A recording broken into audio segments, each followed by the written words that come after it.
When Gene Deal finally spoke out, the internet went silent. You could almost feel it, the tension, the shock, the disbelief. For years, people wondered when the man who once stood closest to Diddy would finally break. And when he did, he didn't hold back. He said things that made fans question everything they ever believed about Sean Diddy Combs. It is exactly what I said on my show. I said Diddy gonna end up doing 24 months in prison. The judge gave him 50 months, but you gotta realize he already had 14 months in it, practically. And he's going to get credit for 2 months of that 14 months. That give him 16 months. He's gonna do 24 months, which is gonna give him about 30 months because he only had to do 85% in the feds, and he goes to probably a halfway house. Gene Deal, Diddy's former bodyguard, the man who saw the parties, the fights, the power plays, just dropped bombshell after bombshell in a new interview. And this time, it wasn't about gossip. It was about truth. Real, ugly, behind-the-scenes truth about what led Diddy straight into a 4-year prison sentence that's now shaking the entire entertainment industry. Gene started his story with a sigh. "People think this just happened overnight," he said. But the warning signs were always there. According to Gene, Diddy's downfall began long before the cameras caught up. Years of ego, paranoia, and power gone unchecked. He said Diddy lived like he was untouchable, like rules didn't apply to him. And that mindset, Gene claims, is exactly what destroyed him. Then came the line that hit hardest. "God don't sleep. The same walls you build to trap others. One day, they close in on you." Deal described nights in the 90s where Diddy's circle got darker. He said the people around him stopped telling him the truth. Everyone just said yes because Diddy's empire paid their bills.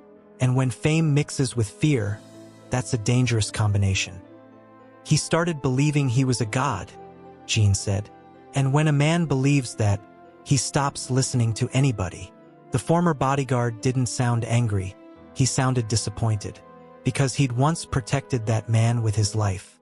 He said he saw the good in Diddy too, the charm, the hustle, the charisma that built Bad Boy Records into a global powerhouse.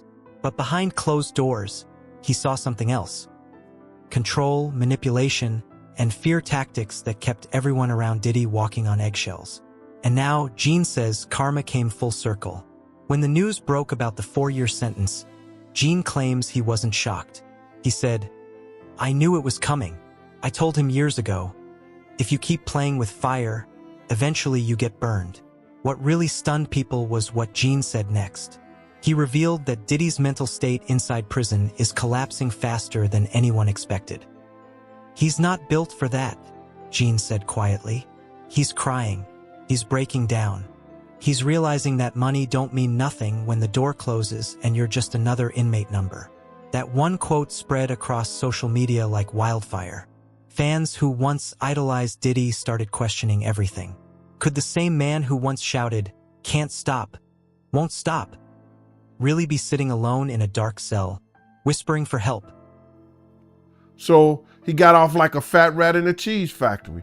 But for a dude like Diddy going to jail and spending all that time, I'm not saying it's going to be rough or nothing like that, because his former president of Bad Boy, Kirk Burrows, with the federal jail. You understand? Lil' Kim with the federal jail. So, because the type of dude he is, he'll make it, he'll be all right. And plus they're going to send him to a camp, bruh. He'll be in somebody camp or somebody dormitory, whereas that it'll be real light for him. Gene painted that picture vividly. He said Diddy's struggling to adjust, barely sleeping, haunted by memories of everyone he stepped on.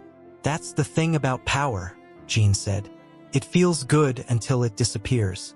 And when it does, you finally see who you really are." Deal also addressed the rumors about the lifestyle, the parties, the secret tapes. He didn't confirm every story, but he didn't deny much either. He hinted that there were things the public wasn't ready to hear yet. "Let's just say," he said, "what you've seen online ain't even the half of it." The interview took a darker turn when Gene started talking about loyalty. He said Diddy used people like chess pieces, always moving them around to serve his game.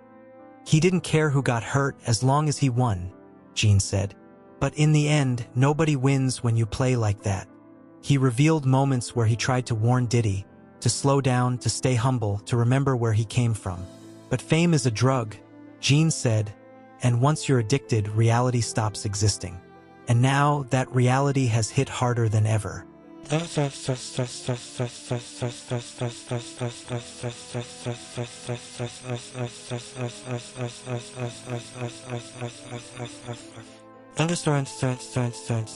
Inside prison, Gene says Diddy is facing what he calls the mirror.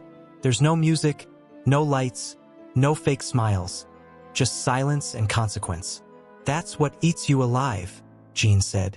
Not the bars, the silence. People ask Gene if he feels sorry for him. He paused, then said, I don't hate him. I pray for him.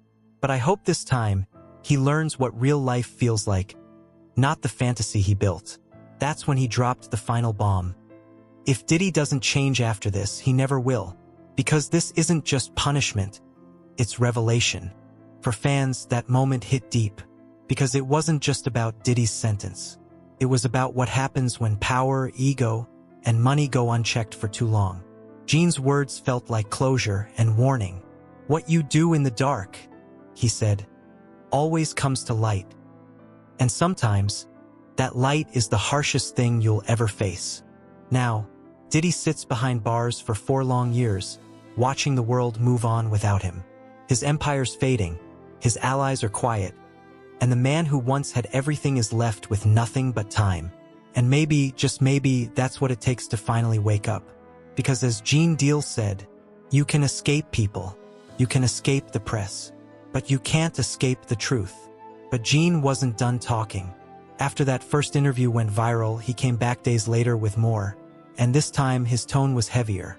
He said the more he thought about it, the more he realized that Diddy's downfall wasn't just about him. It was about the entire culture that helped build him. We all played a part, Gene admitted. We let the fame blind us. He talked about how the industry protected Diddy for years. Record execs, managers, media outlets, everyone who had something to gain kept quiet. People knew things, Gene said. They saw things, but they stayed silent because Diddy was power. He could make or break careers. And that silence, Gene claimed, is what gave Diddy the confidence to believe he could do anything without consequences. But now, that shield is gone. The same people who once smiled beside him on red carpets are nowhere to be found. Gene said he's hearing that people from Diddy's inner circle are already cutting deals, trying to save themselves. They singing, he said. Everybody that was loyal when the money was flowing is turning into a witness now that the money's gone.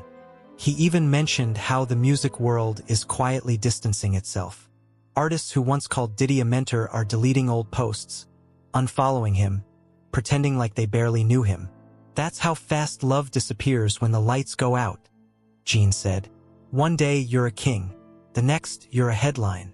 But what really caught everyone off guard was when Gene hinted that Diddy's legal team might not even be telling the full truth. He said, there's stuff behind the scenes that the public ain't ready for.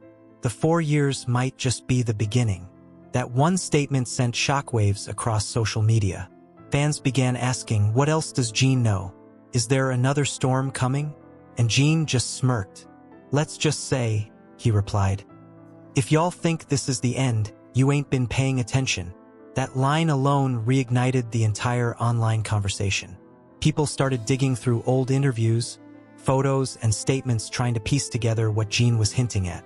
And through it all, he kept emphasizing one point: accountability. You can't live your whole life stepping on people and expect the world to clap for you forever, he said. Eventually, the truth catches up. But even after everything, Gene didn't sound like a man celebrating someone's fall. He sounded like someone heartbroken over what could have been. I wanted him to win the right way, he said quietly. I really did, but somewhere along the line he forgot who he was. He forgot where we came from, and that's what makes this story so tragic. Because for all the fame, all the music, and all the history, Diddy's legacy is now being rewritten by the very people who once stood behind him. And the man who once had the loudest voice in the room has no voice at all. As Gene said at the end of his last interview, Maybe this time will finally humble him. Maybe when he walks out of those gates, if he does, he'll understand what real power is. It's not money, it's peace.